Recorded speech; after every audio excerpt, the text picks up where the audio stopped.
그런 사랑하는 우리 분들께 또 여러분 많은 성도 여러분, 우리가 여러분 지금 계속 마태복음 말씀을 보고 있지만요, 우리가 지금 지난주까지 봤던 말씀이 뭘까요?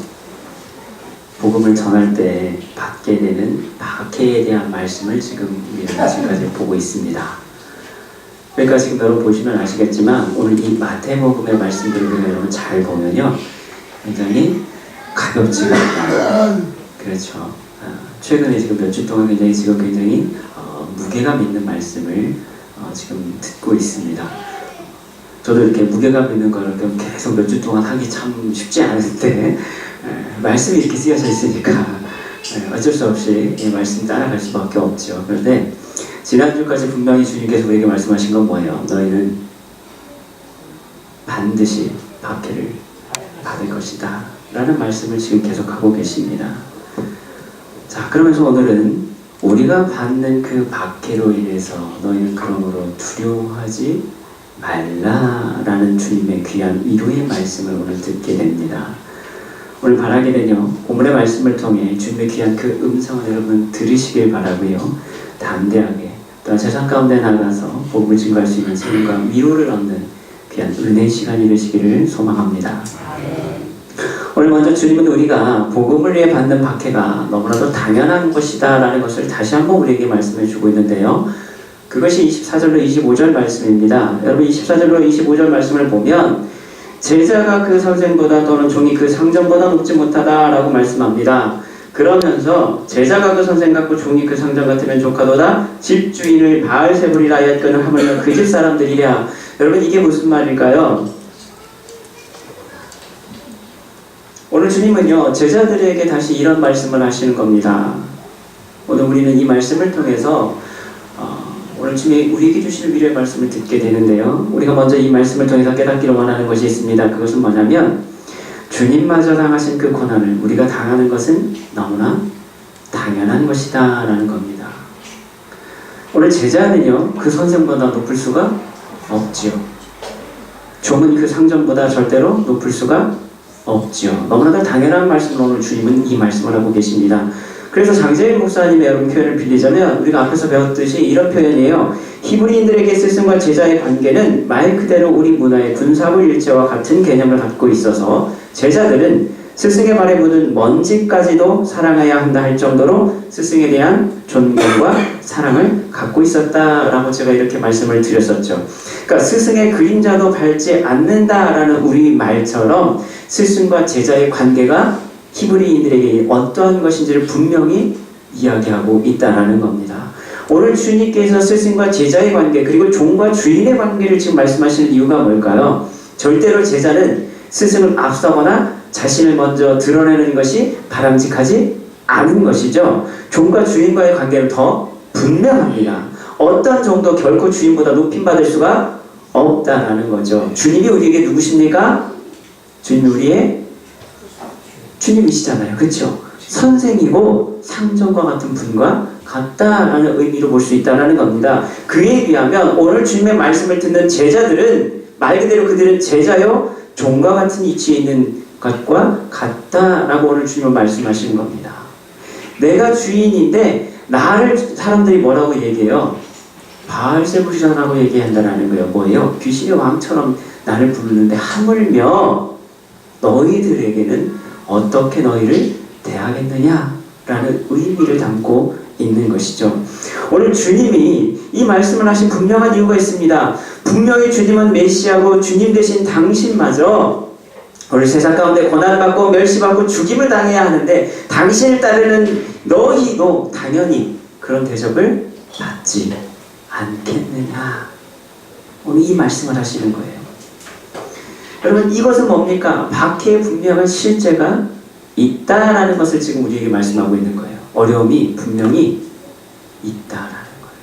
주님을 따르려면 너희는 반드시 박해를 받게 될 것이다 라는 것을 지금 말씀하고 있죠. 그래서 장재일 목사님은요, 선생을 때린 사람이 그 제자를 못 때리겠느냐라는 표현으로 말씀하고 있는 거예요. 야, 선생까지 때리는 사람들이 그 제자를 안 때리겠느냐? 여러분 이 말을 지금 하고 있는 거예요. 여러분, 예수님을 잡고 식물하고 매질하는 그 사람들이 그 제자들을 어떻게 대할지는 불보듯 뻔하다라는 것이죠. 네, 주님을 따르는 이들은 그래서 필연적으로 박해를 받게 될 것입니다. 주님도 그리고 사도 바울도 오늘 우리에게 복음으로 인한 박해는 분명히 있다는 것을 우리에게 말씀을 통해서 분명히 증거하고 있죠. 우리가 앞에서 배웠던 마태복음 5장 10절 말씀 보면 여러분, 팔복 가운데 하나가 있잖아요. 뭐가 있어요? 의를 위해 박해를 받는 자는 복이 있나니 천국이 그들의 것입니다. 여러분, 의를 위해서 박해를 받아야만 무슨 복을 누릴 수 있어요? 천국의 복을 누릴 수 있다는 겁니다.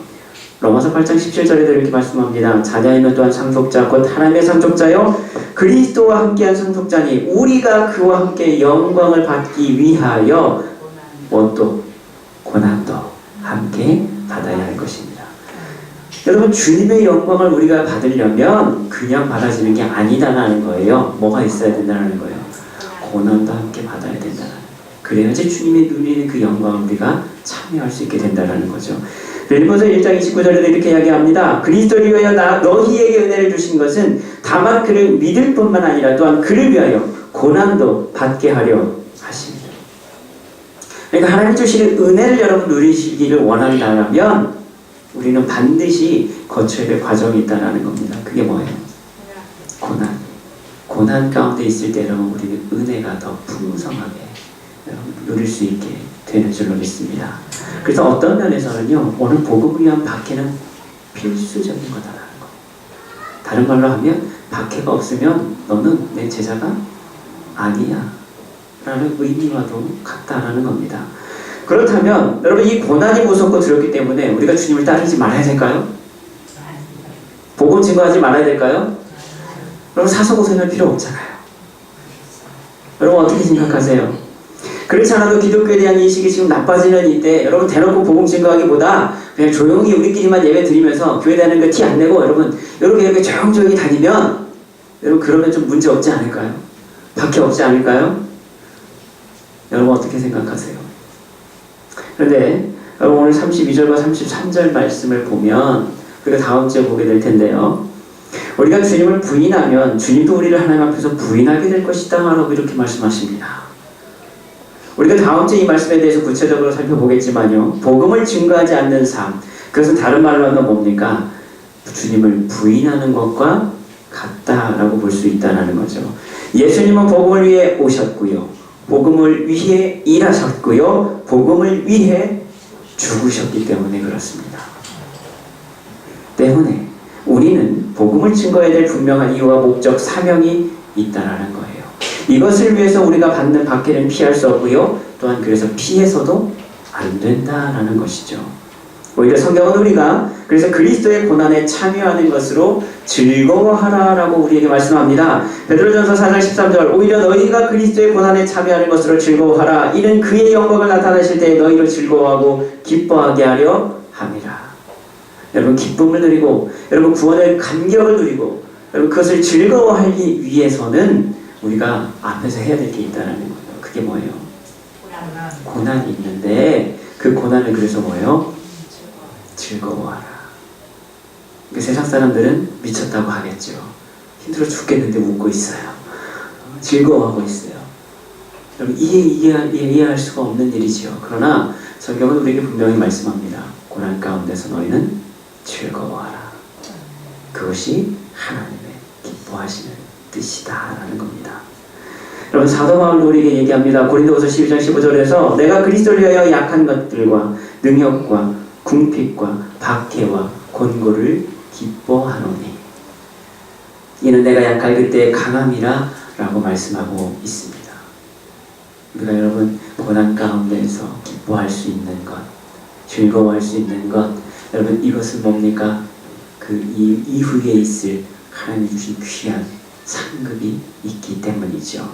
그러므로 참된 제자는 반드시 박해가 있어야 된다는 것을 우리가 알게 되죠. 다만 우리는 그 박해로 인한 두려움에 우리가 사로잡히지 않도록 오늘 주님은 우리에게 두려워하지 말라라고 말씀하고 계십니다. 사랑하는 성도 여러분, 우리가 왜 두려워하지 말아야 될까요? 오늘 본문은요, 주님은 우리에게 분명한 이유를 오늘 세 가지로 말씀해주고 계십니다. 오늘 본문의 핵심 바로 여기 있어요. 왜 우리가 두려워하지 말아야 될 것이냐. 첫 번째는요, 모든 진리가 곧 드러나기 때문입니다. 여러분, 오늘 주님은 우리가 그들을 두려워할 필요가 없다라는 것, 그것은 뭡니까? 감추인 것과 숨은 것이 다 드러나 이제 알려질 것이기 때문이다 라고 말씀합니다. 그렇다면 여러분, 감추인 것, 숨은 것이 과연 뭘까요? 천국의 비밀. 그렇죠. 어떤 주석은요, 원래 이 본절에 아마도 그 당시 유대인들 중에 흔히 통용되는 격언 가운데 하나였을 것이다 라고 이렇게 이야기를 합니다. 그러면서 감추인 것이 드러나지 않을 것이 없다라는 것은 오늘 하나님이 곧 모든 것을 보시고 계신다라는 의미로 볼 수 있다라고 이렇게 해석을 하기도 합니다. 때문에 이 말씀을 통해서 오늘 제자들을 격려하시면서 비록 세상 사람들에게 정당한 너희가 지금 평가는 받지 못한다 할지라도 담대히 너희가 끝까지 그 복음을 전파하면 결국 어떻게 한다라는 거예요. 하나님이 너희들 이 제자들의 무죄함을 하나님께서 친히 입증시켜 주실 것이고 또 진실을 밝혀 주실 것이다 라는 것을 의미한다라고 본다라는 거예요. 누가 하신다라는 거예요? 하나님이 그 일을 하실 거다라는 거예요. 진리는 그래서 반드시 하나님을 통해 드러나게 된다라는 것이죠. 그래서 여기서 감추인이라는 단어를 보면요, 이 현재 완료 수동태가 쓰이고 있는데요. 이것을 보통 우리가 성경에서 볼 때는 신적 수동태라고 이렇게 이야기를 합니다. 다른 말로는 뭐냐면 하나님에 의해서 계속해서 어떻게 됐다는 거예요? 감추어져 있었다라는 거예요. 그러니까 숨기고 싶어서 숨겨진 게 아니라 하나님이 의도적으로 그것을 가리셨다라는 의미를 담고 있어요. 이게 감추어진 것이 누가 한 게 아니라 사람이 한 게 아니라 하나님이 그것을 감추어 놓으셨다라는 의미를 담고 있다는 거예요. 그러면서 오늘 이것이 때가 되면 이제 하나님께서 또한 모든 비밀을 드러내시고 최종적인 그 실체를 보여주실 것이다 라는 의미를 담고 있다는 거예요. 자, 그것이 뭘까요? 지금까지 하나님에 의해 감춰졌던 것, 우리가 다른 의미에서 보면 구약을 통해서 감춰졌던 놀라운 하나님의 비밀, 우리가 잘 아는 거죠. 뭐예요? 뭘까요? 여러분, 지금까지 감춰져 있었던 하나님의 비밀, 그것은 왕국의 복음, 하나님 나라. 여러분, 이것을 이야기하죠. 메시아의 나타나심. 여러분, 이것을 볼 수 있다라는 거예요. 그래서 여러분, 우리가 구약을 보면 다양한 예언과 묵시를 통해서 메시아에 대한 예언의 말씀을 선포하고 있는 것을 우리는 이미 알고 있죠. 그래서 처음부터 알았나요? 알려주니까 아는 거죠. 그렇죠. 여러분, 예수님 당시에도 마찬가지고 제자들도요, 아직까지는 완전하게 그 복음의 비밀을 깨닫지 못하고 있었어요. 그들이 깨닫게 된 게 언제예요? 예수님이 부활하셔서 승천하신 이후에 그들이 성령의 충만함을 받게 되고 나서부터 비로소 예수님께서 지금까지 가르쳤던 그 말씀의 모든 비밀들이 깨달아지기 시작하고요, 담대하게 그 말씀을 선포하기 시작한 것을 우리는 알고 있죠. 여러분, 그 복음의 비밀, 숨겨졌던 것들이 이제 누구를 통해서? 예수 그리스도를 통해서 드러나기 시작한 것을 우리는 보게 됩니다. 여러분, 그러나 그 비밀은 모든 사람에게 알려져 있었던 것이 아니죠. 메시아가 오실 것을 기다리는 사람들은 많았습니다. 그러나 그 메시아가 어떻게 오셔서 어떤 일을 하시고 어떻게 죽으실지, 심지어는 그들은 메시아가 죽을 거라는 생각조차 상상도 할 수 없었던 사건이죠. 그런데 그 사건들, 여러분, 그것을 아는 사람은 굉장히 극히 적은 사람들이었습니다. 이것은 지극히 감추어진 숨겨진 비밀이었던 것이죠. 오늘 예수님도 하나님 나라에 대한 비밀을 말씀하실 때 제자들에게 제한적으로 말씀하셨습니다. 그래서 누가복음 8장 10절에도 보면 이렇게 말씀하고 있어요. 이르시되 하나님 나라의 비밀을 아는 것이 너희에게는 허락되었으나 다른 사람에게는 비유로 하나니 이는 그들로 보아도 보지 못하고 들어도 깨닫지 못하게 하려 합니다. 왜 주님이 여러분 이것을 비유로 말씀하셨을까? 오늘 누가복음 분명히 말씀하는 거예요. 왜? 이 비유로 말씀하신 이유가 뭐예요? 너희들은 깨닫게 되겠지만 사람들에게는 깨닫지 못하게 하려고 감추인 비밀. 이 말씀을 하고 계십니다. 누가 감추셨어요? 하나님이 감추셨다는 거예요. 그 에베소서 3장 9절에서도 사도 바울도 이렇게 고백하고 있죠. 자신이 이 하나님 속에 감추었던 비밀의 경륜을 드러내시려고 자신을 일꾼으로 세우셨다라고 고백합니다. 사도 바울 자신도요, 내가 하나님의 일꾼 된 것은 하나님이 나로 하여금 하나님의 비밀, 감추어진 경륜, 하나님의 역사, 여러분 하나님의 이 뜻이 누구를 통해서? 나를 통해서 드러나게 하시려고 나를 일꾼 세우셨습니다 라고 고백합니다. 그럼 누가 하셔요? 하나님이 숨기셨던 그 비밀, 이제 하나님께서 친히 그것을 보여내시고 드러내실 때가 있다라는 거예요. 그것을 하나님이 하신다는 겁니다. 진리가 반드시 드러나게 될 것입니다. 누구로 말미암아? 하나님으로 말미암아. 그러니까 너희는 뭐 하라는 거예요? 두려워하지 마. 내가 때가 되면 너희들을 분명히 증거할 것이고 너희를 통해서 내 비밀을 온전히 드러낼 거야. 그러니까 너희에게 있는 그 밖에 있어서 너희는 두려워할 필요가 없다라는 것을 오늘 말씀하고 있는 것이죠. 하나님에 의해서 숨겨졌던 창세전부터 예정되어 있던 오늘 하나님의 놀랍고도 위대한 계획이 하나님의 때 주님의 참된 제자들을 통해서 드러나게 하신 것이죠. 여러분 그렇습니다. 소수의 사람들에게 그리고 오늘 주님의 제자들에게 선포됐던 이 놀라운 비밀이 이제는 제자들에 의해서 그리고 거룩한 성도들과 오늘날 우리 주님의 몸된 교회들을 통해 세상 가운데 밝히 드러나야 될 줄로 믿습니다. 오늘 예수 그리스도의 십자가를 통한 구원의 역사와 은혜가 증거되어야만 할 때가 바로 이때인 줄로 믿습니다. 하나님은 그때를 위해서 우리를 세우셨고요. 우리를 부르셨습니다. 그러므로 너희는 두려워하지 말라. 하나님이 그 진리를 밝히 드러내시기 때문이다 라는 것이죠. 오늘 예수 그리스도의 십자가를 통한 구원의 역사, 그 은혜가 증거되어야만 할 때이고 지금은 바로 추수의 때인 것입니다. 하나님은 지금도 추수할 일꾼들을 찾고 계십니다.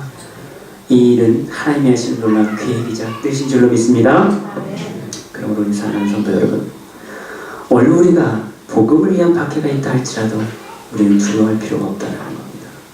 이미 우리는요, 하나님의 놀라운 구원의 경륜 가운데 참여하고 있기 때문이고요. 그 모든 것을 누가 책임져 주세요? 주님이 친히 책임져 주시기 때문에 그렇습니다. 여러분 두려워하지 말라. 오늘 주님은 제자들을 이 말씀으로 위로하고 계시죠. 두 번째는 뭘까요? 우리가 두려워하지 말아야 될 두 번째 이유가 분명히 있습니다.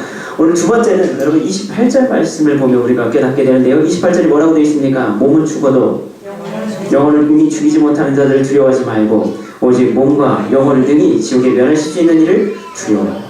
우리가 여러분 두려워해야 될 존재가 누군지를 분명히 오늘 주님은 말씀하고 계십니다. 박해자들이 오늘 괴롭힘과 고난도 하나님의 심판에 비하면 아무것도 아니다라는 거예요. 그렇기 때문에 우리는 두려워할 필요가 없다라는 겁니다.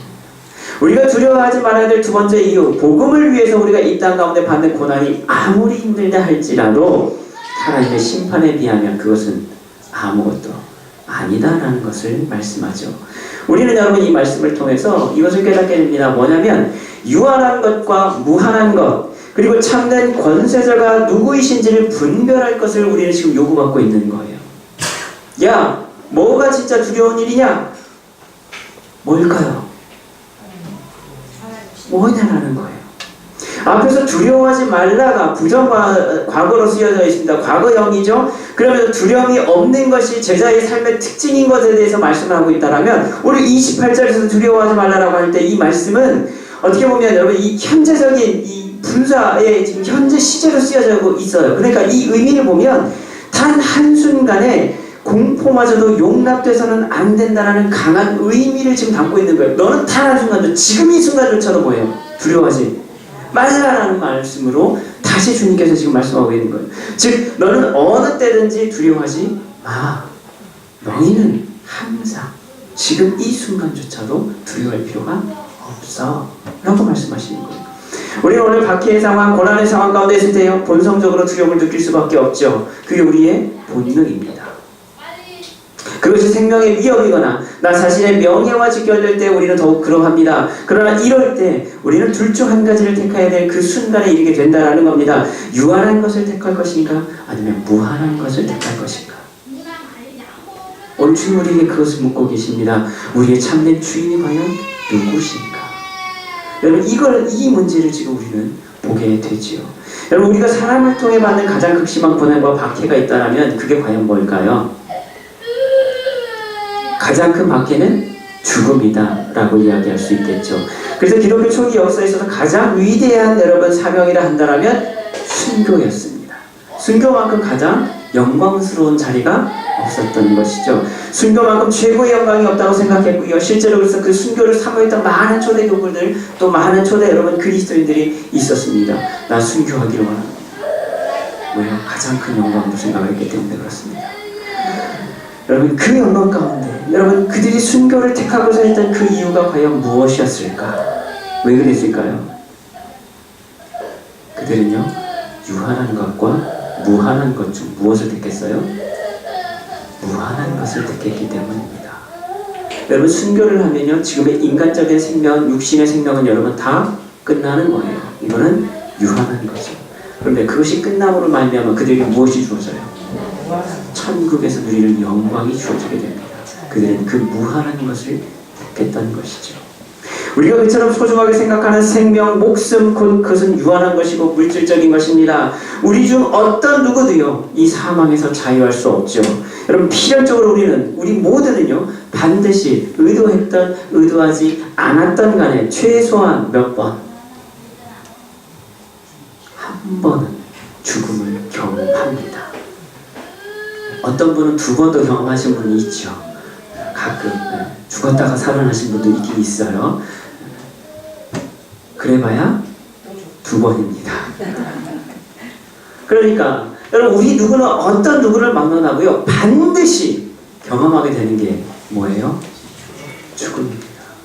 그것을 의도했던 의도하지 않았던 어느 누구도 피해갈 수 없는 하나님의 심판이 바로 죽음입니다. 단지 차이가 있다면 뭘까요? 언제냐는 차이밖에 없어요. 그렇죠.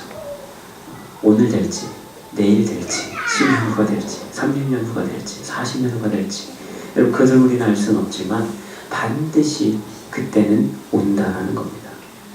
그런데 더 중요한 게 뭐예요? 복음을 위한 박해 가운데서 여러분 이 죽음이 있다라는 거예요. 그렇죠? 그런데 이 죽음 이후에 뭐가 있어요? 영원한 삶이 있다라는 거예요. 유한한 이 생의 삶이 끝나면요 영원한 무한한 삶이 우리에게 주어져 있다는 거예요. 여러분 이게 문제죠. 이것을 믿지 않는 사람들은 뭐예요? 이 땅의 삶이 다인 거예요. 그러니까 이 땅에서 잘 먹고 잘 사는 거에 최고의 목적이 될 수밖에 없어요. 왜요? 죽으면 끝이라고 생각하기 때문에. 그게 마지막이니까. 그러나 오늘 하나님은 우리에게 말씀합니다. 너에게 우리에게 무엇이 주어져 있어요? 유한한 삶이 끝나면 무한한 삶이 우리에게 남아있다라는 거예요. 그 선택은 너는 어떤 걸 선택할래? 여러분 이것을 우리에게 묻고 계십니다. 여러분 얼마 전에 무슬림에게서 산채로 불에 태워지는 인도 선교사님 영상을 본 적이 있어요. 얼마나 잔인하고 끔찍한 모습인지 모릅니다. 여러분 얼마나 힘들고 고통스러울까요? 산채로 여러분 가만히 앉아서 기도하고 있는데요. 그 몸에다 그냥 불을 붙이고 그냥 불태워서 그냥 센 불로 그냥 막 태우는 거예요. 몇 시간 이렇게 태우더라고요. 여러분 그 장면을 한번 생각해 보십시오. 보고 있으면 정말 인간처럼 이렇게 잔인한 사람들이 없구나라는 것을 또 깨닫거든요. 그렇게 해서 여러분 순교나가는 그 선교사님의 영상이 있는데요. 보기만 해도 두렵죠. 과연 나라면 그 자리에서 저렇게 할 수 있었을까? 복음 때문에 죽어야 되는 그 선교사님과 같이 할 수 있을까? 여러분 그런 각오가 되어 있으십니까? 그런 각오가 있다면 뭔들 못하겠습니까? 그렇죠? 그게 쉽지 않잖아요. 왜요? 두렵기 때문이죠. 아플까봐 여러분 걱정되잖아요. 그렇죠? 힘들까봐. 그 두려움이 우리에게 있기 때문에 그렇게 쉽지 않은 거예요. 하지만 그것은요 우리가 눈으로 보는 것뿐이다라는 거예요. 유한한 것을 바라볼 때 우리는 그래서 두렵고 떨릴 수밖에 없습니다. 눈에 보이는 그 현상을 보면서 우리는 본능적으로 두려움을 느끼는 게 우리의 본성이기 때문에 그렇습니다. 그 상황 자체가 우리를 힘들게 합니다. 그러나 더 중요한 건 뭡니까? 우리가 무한한 것을 바라보면, 그리고 참된 주권자가 누구이신지를 우리가 깨닫게 되면 그 장면도 이제 능히 감당하게 될 줄로 믿습니다. 고린도후서 4장 18절에 이렇게 고백합니다. 우리가 주목하는 것은 보이는 것이 아니요 보이지 않는 것이니 보이는 것은 잠깐이요 보이지 않는 것은 영원함이니. 유한한 것과 무한한 것이 있습니다. 보이는 것과 보이지 않는 것이 있습니다. 그런데 성경은 우리에게 말씀합니다. 보이는 것을 두려워하지 말고 보이지 않는 것을 더 두려워해라. 스데반 집사가 여러분 돌에 맞아 죽으면서도요, 자신을 죽이는 자들을 용서해달라는 기도를 할 수 있었다는 것, 그것은요 자기를 죽이려고 했던 그들이 두려웠기 때문이 아니라 오히려 그들을 긍휼히 여길 수 있었기 때문이죠. 여러분, 이것이 가능했던 이유가 뭡니까? 이미 그는요 유한한 것을 넘어 무한한 것을 보았기 때문입니다. 그가 여러분 썩어 없어질 한순간에 사그라질 그런 육적 생명이 아닌, 그가 이제 영원히 거할 그 하나님의 나라, 그리고 이 땅의 모든 권세와 영적 권세를 가지고 계신 그 주님께서 그곳에서 자기를 맞이할 준비를 하고 그곳에서 기다리고 계시는 그는 보았기 때문입니다. 하늘이 열리고 주님께서 하나님 우편에 앉아 계신, 여러분 그 장면을 누가 봤어요? 스데반 집사가 보았어요. 죽는 순간에, 돌에 맞는 그 순간에 여러분 그 장면을 보니까 이 땅에서의 유한한 생명이 아무것도 아님을 깨닫게 됩니다. 무한한 약속의 나라, 주님이 거기 계시기 때문에 두려움 없이 그는 담대하게 선포할 수 있게 되는 것이죠. 사랑하는 성도 여러분, 우리는 무엇을 바라보고 있을까요? 이 땅의 것이 다가 아님을 우리는 영적인 눈이 열리면 볼 수 있게 됩니다. 이 땅에서 나가는 잠깐의 불길이 눈에 보이기는 두렵고 떨림으로 느껴지겠지만 실상 우리가 죽은 후에 경험하게 될 여러분 영원한 불의 심판에 비하면 이건 아무것도 아니다라는 것. 마가복음 9장 48절에 여러분 이 지옥에 대한 표현을 이렇게 쓰고 있잖아요. 거기에서는 구더기도 죽지 않고 불도 꺼지지 아니하니라. 지옥의 불은요 꺼지지 않는 불입니다. 여러분 성경에 보면요 불이 두 가지 정도로 나오는 걸 우리가 보게 돼요. 하나는 뭐냐면 소멸하는 불, 다른 말로 하는 걸까요? 성령의 불입니다. 성령의 불이 우리에게 임하게 되시면 우리의 모든 더러운 것들을 깨끗하게 태워서 정화시키시죠. 깨끗게 하는 불입니다. 순결하게 하는 불이죠. 또 하나 불이 있어요. 지옥의 불입니다. 그 불은 영원히 꺼지지 않는 불입니다. 그 불은요 영원히 우리를 태우죠. 그 태움의 고통이 얼마나 큰지 지옥에서는 죽고 싶어도 죽을 수도 없어요. 영원히 여러분 그 상태가 계속된다고 생각해보세요. 얼마나 끔찍하겠습니까? 차라리 잠깐 타고 말지 영원히 그 속에서 타는 것보다 훨씬 낫다라는 거예요. 오늘 주님 우리에게 그 이야기를 하십니다. 우리를 박해하는 사람들이나 악한 존재들은 우리를 죽일 수 있을지언정 그게 끝이다라는 거예요. 그 이상 할 수 없다라는 거예요. 하지만 우리가 믿는 하나님은 우리 모두를 여러분 죽이시는 권세뿐만 아니라 우리를 살리시고 심판하시는 참된 권세를 가지신 전능자요 창조주이시다라는 거예요. 너는 무엇을 보고 있느냐라는 거예요. 우리가 이 땅에 거하는 것은 여러분 잠깐인 줄로 믿습니다. 우리가 영원히 머물러야 될 것, 그것은 이미 우리에게 주어져 있죠. 그러므로 우리가 사람을 두려워할 것이 아니라 그 일을 행하시는 하나님을 두려움으로 경외해야 될 줄로 믿습니다. 참된 지혜와 지식은 하나님을 경외하는 것에서부터 시작된다라고 오늘 말씀합니다. 그렇습니다. 우리의 찬양과 영광과 예배를 받으실 분, 우리가 영원히 소망하며 바라봐야 할 분, 그분은 세상에 그 어떤 분도 아니 오직 하나님 한 분이신 줄로 믿습니다. 그분께서 이미 우리에게 영원한 생명을 약속하고 계십니다. 요한일서 여러분 2장 25절에 그가 우리에게 약속하신 것은 이것이니 곧 영원한 생명이니라. 마지막으로 우리가 두려워하지 말아야 될 여러분 세 번째 이유가 있습니다. 주님 우리에게 뭐라고 말씀합니까? 우리는 많은 참새보다 귀한 존재다라고 말씀하고 계십니다. 마지막으로 주님 우리에게 두려워하지 말아야 될 이유로 말씀하신 것, 그것은 하나님은 우리를 귀한 존재로 여겨주시기 때문이다라는 겁니다. 여러분 그렇습니다. 참새, 여기서 참새라고 표현하고 있는데요. 원어로 보면 이게 사실 굉장히 작은, 매우 작은 새를 뜻하는 단어입니다. 그러니까 참새라고 했는데 이 참새 2마리가 얼마에 팔려요? 한 아사리온에 팔린다라고 말씀합니다. 한 아사리온은요, 여러분 한 데나리온 아시죠? 노동자의 하루 일일 품삯에 해당되는 게 한 데나리온인데, 그러니까 일당이죠. 소위 말하면 요즘 여러분 일당이 한 10몇만 원 되나요? 대략 그 정도 보시면 돼요. 그러니까 노동자가 하루 품삯 벌어서 먹고 사는 돈, 그 돈이 한 데나리온이에요. 그런데 그 한 데나리온의 16분의 1에 해당되는 게 한 아사리온입니다. 그러니까 굉장히 작은 화폐 단위죠. 근데 이 한 아사리온이면 참새를 몇 마리를 사요? 2마리를 사요. 그렇죠. 그런데 누가복음의 12장에 보면요, 참새 5마리가 얼마에 팔리냐고 말하고 있냐면요, 2 아사리온에 팔린다라고 말하고 있어요. 그러니까 이 말의 뜻은 뭡니까? 그렇죠. 네. 덤으로 하나 더 껴주는 상품이라는 거예요. 그만큼 그 가치가 작다라는 것을 나타내는 것이고요. 이것은 그래서 주로 가난한 사람들이 주로 먹던 양식 가운데 하나다. 그만큼 보잘것없는, 쉽게 구할 수 있고요, 굉장히 저렴한 음식이다라는 것을 나타내는 말씀입니다. 그런데 그 흔한 음식조차도 어떻게 해요? 하나님이 허락하지 않으시면 그 가운데 하나도 땅에 떨어지지 않는다라는 겁니다.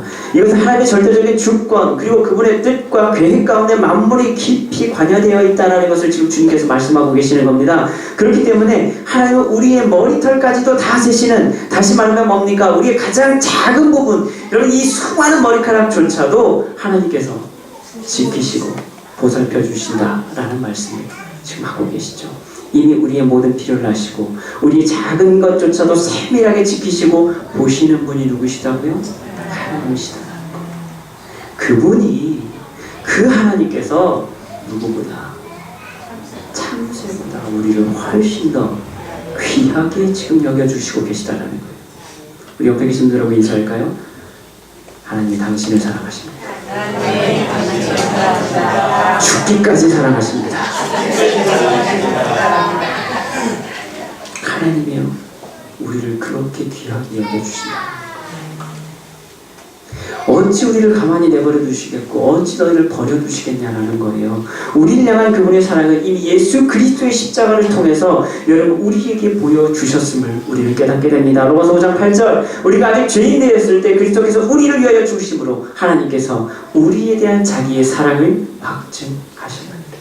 하나님이 얼마나 우리를 사랑하셨든지 자기의 독생자 아들 예수 그리스도조차도, 그의 목숨조차도 우리를 위해서 희생하셨다.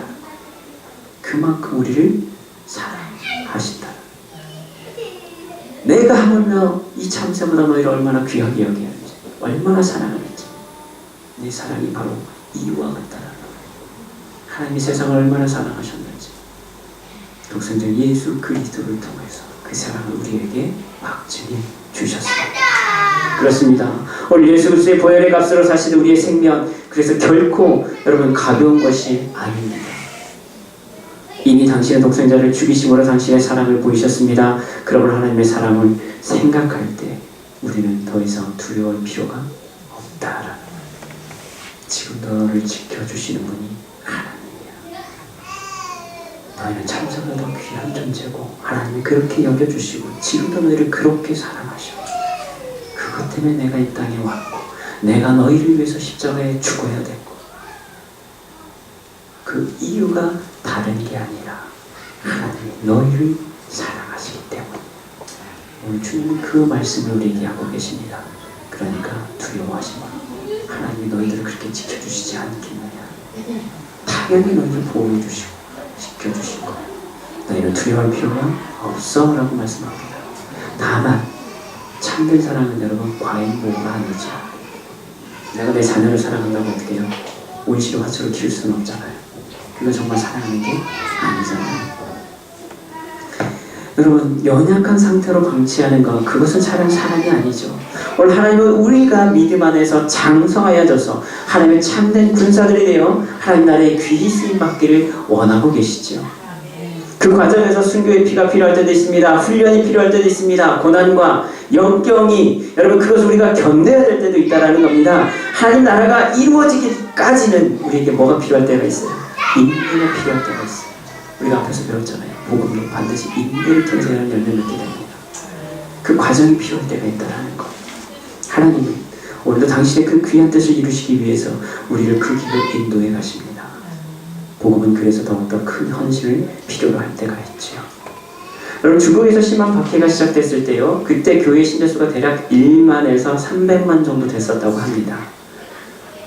처음에 이제 여러분 박해가 시작되는 그때. 그런데 30년 이상 지나서 지금 역경을 거친 이후에 지금 중국의 교회의 모습을 보면 지금은 7,000명에서 대략 1억 명 가까이 지금 기독교 인구가 늘었다라고 이렇게 보고 있습니다. 그러면서 중국 교회 지도자들이 공통적으로 하는 이야기가 있어요. 이렇게 지금 중국 교회가 부흥할 수 있었던 것은 다른 게 아니라 고난 때문이었다. 여러분, 어려움과 핍박 가운데서 우리의 믿음이 더욱더 여러분 성장할 수밖에 없습니다. 그러나 여러분, 잘 먹고 잘 살만 하면, 먹고 살만 하면, 평안해지면, 그럼 어떻게 돼요? 그때부터 이제 하나님을 잊어버리기 시작하죠. 여러분, 우리가 그래서 어디서 알 수 있어요? 이스라엘 백성들이 가나안 땅에 정착한 모습, 이후의 모습을 보면 우리가 알 수 있죠. 광야 생활할 때는요, 죽은 이상 하나님 쫓아갈 수밖에 없었어요. 왜요? 안 그러면 죽으니까. 하나님 인도하심을 여러분 받으면서 여러분 40년 뺑뺑뺑 돌 때 그들이 훈련받은 건 뭐예요? 야, 하나님 잘 섬겨야 되는구나. 이게 의미구나. 이것을 깨달았어요. 그런데 가나안 땅에 정착한 사람부터는요, 가만히 보니까 먹고 살만 하거든요. 먹을 것도 풍족하고요. 이방 민족들 보니까 아주 재밌게 잘 사는 것 같아요. 룰루랄 하면서 즐길 거 잘 즐기면서 이렇게 사는 것 같아요. 그러면서 어떻게 해요? 그들이 문의 마음대로 빠져들게 되죠. 그러면서 그들이 있게 된 건 뭐예요? 하나님을 있게 됩니다. 여러분, 우리가 이것들을 깨닫게 되죠. 복음을 위해서 살아가는 것, 여러분, 그것은 정말 힘들고 어려운 일이 될 수 있다는 거예요. 그러나 그 고난 가운데 여러분, 하나님의 놀라운 은혜가 또한 맺혀지게 되는 것을 우리는 보게 됩니다. 이것이 전적인 하나님의 인도하심인 줄로 믿습니다. 하나님은 당신의 나라를 확장시키기 위해서 우리가 앞에서 살펴봤던 이 카자흐스탄의 이 선교사님, 사랑하는 아내의 피를 하나님은 받으셨어요. 하지만 우리가 잊지 말아야 될 것이 있습니다. 그 생명조차도 이미 하나님의 그의 안에 있는 것입니다. 그리고 그 귀한 피를 주님은 결코 잊지 않는다는 거예요. 영광의 면류관을 드시며 영원한 안식과 위로를 주시는 분이십니다. 가장 영광스러운 그 자리에 초청해 주십니다. 그렇게 사도 바울은 단 하나의 표대만을 바라보며 쉼없이 그의 삶을 달려갈 수 있었던 것입니다. 오늘도 우리는 수많은 이름 없는 많은 믿음의 선진들의 피 위에 세워진 교회를 통해서 하나님의 귀한 약속을 받은 줄로 믿습니다. 그것이 저절로 이루어지는 것이 아니라 하나님의 사람의 여러분 귀한 헌신을 통해서 당신의 일꾼들을 통해서 그 일을 이루어가시는 우리를 보게 됩니다. 여러분, 오늘 하나님의 일꾼 가운데 부름받을 각오가 되어 있으십니까? 그렇습니까? 네.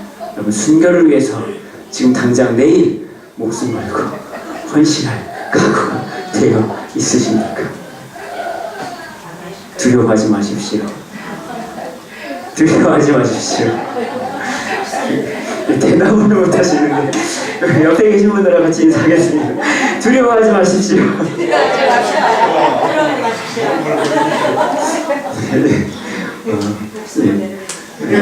네. 제가 갑자기 당혹스러워서 말 한마디 전달됐더니 여러분들이 이렇게 긴장이 갑자기 다 얼어버리셔가지고. 그러나 오늘 주님 우리에게 말씀합니다. 두려워하지 마라. 하나님께서 끝까지 너희를 지키실 거예요. 그 일이 하나님의 일이라면 너희는 능히 감당할 수 있을 거예요. 왜요? 그것이 이 땅의 것이 다가 아니기 때문에 그렇습니다. 네가 그 일을 이룰 때 천국에서 누구도 누리지 못한 가장 귀한 영광을 너는 누리게 될 거예요. 그 약속과 위로의 말씀을 통해서 오늘 우리도 주님이 또 우리에게 말씀을 주고 계십니다.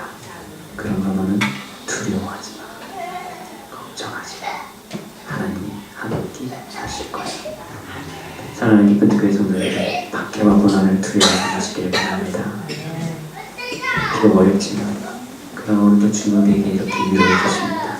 하나님 지금도 우리를 존귀히 여겨주시고요. 그 사랑이 여러분 말할 수 없이 커서 그래서 이미 영원한 생명이 주어져 있으므로 그것을 받기까지 너는 뒤도 돌아보지 말고 멈추지 말고 두려움에 움츠러들지 말고 오늘도 믿음으로 담대히 선포하며 세상 가운데 나가는 우리 모두가 될 수 있기를 주님의 이름으로 간절히 축복하고 기도합니다.